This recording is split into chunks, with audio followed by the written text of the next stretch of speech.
Assalamualaikum and good morning students. How are you all? Hope you are fine and good at your home. I am your science teacher Ms. Rabe Marine Rajput, and today we are going to start our chapter number 2, that is Earth as a living planet. Means as you know that we have 8 planets. So उन 8 planets में हमारे पास है planet Earth जो कि एक living planet है, means जहाँ पर living organisms रह सकते हैं. So first we have environment. A community of interdependent organisms and the interaction between with the physical environment in which they live is called ecosystem. वो community जो कि organisms की जो कि एक दूसरे पर interdepend करते हैं और उनका इंट्रोडक्शन होता है between the physical environment जहाँ पर वो रहते हैं, इसे हम ecosystem कहते हैं. It is a system of living things that interact with each other and with the physical world. ये वो सिस्टम है लिविंग थिंग का जहाँ पर वो एक दूसरे के साथ इंटरेक्ट करते हैं और अपनी फिजिकल वर्ल्ड से भी इंटरेक्ट करते हैं. A biome is a collection of related ecosystem. As you can see the picture that we have different types of ecosystem, different types of environments. और जब हम उन सारे environments की बात करते हैं तो वो उसे हम कहते हैं biomes, because biome is a collection of related ecosystems. Then we have habitats. It is more than just a home. It includes the whole surrounding area. The habitat provides the animal or plant with food or shelter. Means habitat क्या है? Habitat आपके more than just a home means कि आपके घर की तरह है, घर से ज़्यादा है, जिसमें आपका surrounding area भी include होता है. The habitat provides animal or plant with food or shelter. Habitat आपको और animals को provide करता है food भी और shelter भी. Now people and their habitats. People can live all over the world. We can do this because we are able to build homes for different conditions. Also we can change our clothes to best suit the temperature around us. Animal skin and fur act as insulator and keep heat in. Means we have different types of habitat, so we have different types of people who can live in all over the world, because हम as a human different condition में different type के houses build कर सकते हैं according to the season, according to the weather, according to the temperature. हम clothes जो है वो choose कर सकते हैं. Secondly, animal skin और fur उनको insulator की तरह वर्क करती है, like जो कि heat को conduct नहीं करती और उन्हें keep heat in यानी warm रखती है. Now we have different kinds of habitats: desert, tundra, grassland, forest and rainforest. So here we will study one by one. First we have desert habitat. A desert is a very warm place. The air is very hot and dry. There is very little rain. The soil is very sandy. Most animals that live in the desert sleep during the day because it is too hot. They come out at night to eat. They are called nocturnal. Means as you know that desert एक warm place है जहाँ पर mostly temperature hot और dry होता है. वहाँ पर बहुत कम रेनफॉल होती है और जो सॉइल है वो सैंडी होती है. एनिमल्स जो डेजर्ट एनिमल्स हैं वो मोस्टली डे टाइम में सोते रहते हैं, क्योंकि डे टाइम में डेजर्ट बहुत ज़्यादा हॉट होता है.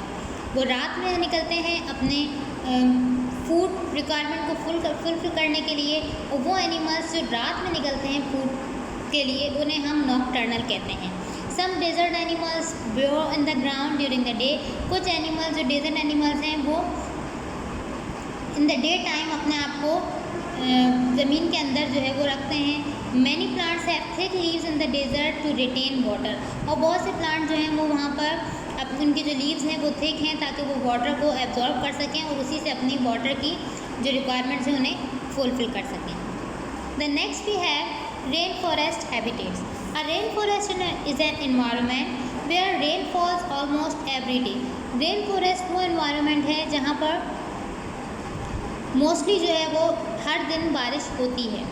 A rainforest has warm weather all year around. But जो weather है rainforest का वो all year warm ही रहता है. A rainforest has millions of plants and animals. Many of these plants are used to make medicines, To fight diseases and illnesses, they are located along the equator. Rain forest में बहुत से plants ऐसे हैं जिनको हम use करते हैं medicines बनाने के लिए, जो कि फाइट से और इलनेसेस से डिजीज़ से और इलनेसेस से फाइट करने में हेल्प करते हैं। सेकेंडली, रेन फॉरेस्ट हमारे पास कहाँ है? Along the equator. Then we have forest habitats. A forest is an environment that gets enough rain and warm temperatures for lots of the trees to grow. Forest क्या है? Forest वो environment है जहाँ पर मोस्टली रेनफॉल होती है, but temperature वहाँ का भी वार्म है, जिसकी वजह से बहुत से ट्रीज़ वहाँ पर ग्रो हो जाते हैं। When the fall arrives the leave will turn red. Fall arrive means कि जब ऑटम सीजन आता है तो लीव्स जो हैं वो रेड हो जाते हैं, orange and yellow. Once winter comes the tree loses their leaves. लेकिन जब विंटर्स आते हैं तो ट्रीज़ अपने लीव्स को लॉस कर देता है, यानी खो देता है। As you can see the picture के फॉल सीज़न में ये लीव्स जो हैं वो गिर रहे हैं, लाइक येलो होकर, ऑरेंज और रेड होकर, और इसके बाद जब विंटर आएगा तो ये अपने लीव्स को ट्रीज खो देंगे। The next we have tundra habitats.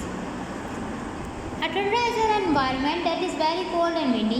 It is a treeless area. It is the coldest environment. The land is covered with snow and ice most of the year. Much of the land has ground that is permanently frozen. The summer are short. Means tundra वो environment है जहाँ पर cold और windy season रहता है। Treeless area means कि वहाँ पर ट्रीज ग्रो नहीं होते। वाई? बिकॉज जो लैंड सरफेस है वो मोस्टली स्नो से कवर रहती है, इसलिए वहाँ पर ट्रीज ग्रो नहीं होते। और ये एक कोल्डेस्ट इन्वायरमेंट है, यहाँ पर लैंड जो है वो स्नो और आइस से कवर्ड रहती है most of the year. Much of the land has ground that is permanently frozen. और बहुत सी ऐसे ग्राउंड लेवल भी हैं जो कि परमानेंटली फ्रोजन है, यानी परमानेंटली वहाँ पर आइस फ्रीज है। समर्स जो है वहाँ पर बहुत ज़्यादा शॉर्ट होते हैं, मतलब बहुत कम टाइम पीरियड्स के लिए आते हैं। अदरवाइज़ वहाँ पर विंटर सीजन या फिर कोल्डेस्ट इन्वायरमेंट ही रहता है। Then we have fresh water habitats.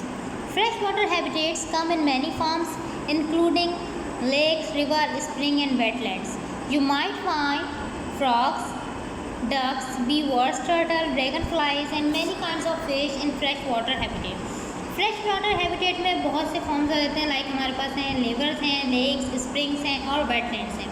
यहाँ पर आपको डिफरेंट टाइप के एनिमल्स भी मिलेंगे, like frogs, duck, beavers, dragonflies और बहुत सी fishes fresh water habitat. The last we have salt water habitats. Sharks, starfish, whales, dolphin, lobster and coral are some of the animals found in the oceans. Salt water habitat को हम oceans habitat भी कह सकते हैं, because इसमें हमारे पास जो water है वो salty होता है, क्योंकि हम already salt water habitat की बात कर रहे हैं। These animals evolved to adopt their aquatic environment and cope with adverse changes in temperature. Means के यहाँ पर जो एनिमल हैं वो एक्वाटिक एनिमल को अडॉप्ट करते हैं और जो उनका टेम्परेचर है वो एडवर्स चेंजेस में आता रहता है। एनिमल्स हमारे पास क्या हैं? Shark, starfish, whales, dolphin, lobster and corals. As you can see the picture कि हमारे पास कोरल्स हैं, फिशेस हैं, और वाटर किस तरह से होता है हमारे पास, टेस्ट कैसा होता है वाटर का? Salt like. Thank you. Hope you can understand my lecture. If you have any question, you can ask. We will meet in the next lecture. Till then, stay home, stay safe.